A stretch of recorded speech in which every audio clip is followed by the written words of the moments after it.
Գյուրջան Կասկադ, հասանելի բնակարաններ 65 ամիս մարման ժամկետով։ Ձեր ելույթում նշեցիք, որ Հայաստանը մի քանի երկրների անցել է թվային տվյալներով, նշեցիք նաև, որ Հայաստանը աշխարհի համեմատ ավելի արագ է զարգանում։ Իհարկե հաճելի է լսել այս ամեն ինչը, բայց գաղտնիքը որն է, չունենք հզոր արտադրություն, չունենք նավթի կամ գազի պաշարներ, չունենք բամբակի դաշտեր,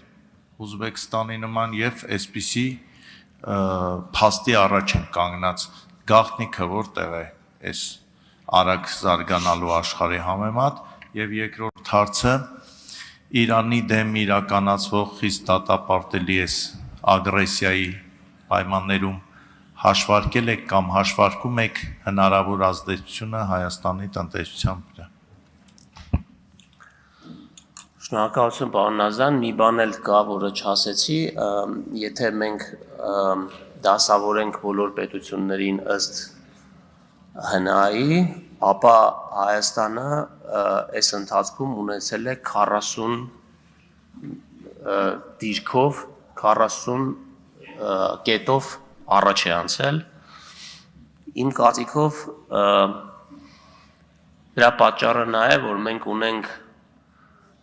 հսկայական ճիրացված պոտենցիալ, որը ժողովրդավարության պայմաններում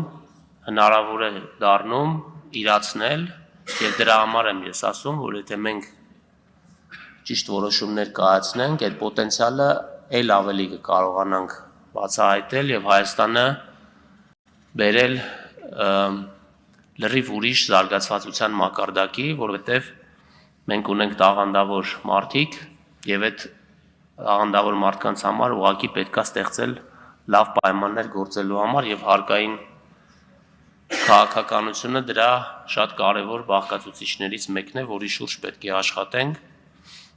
Ինչ վերաբերվում է Իրանի հետ կապված հարցին, ապա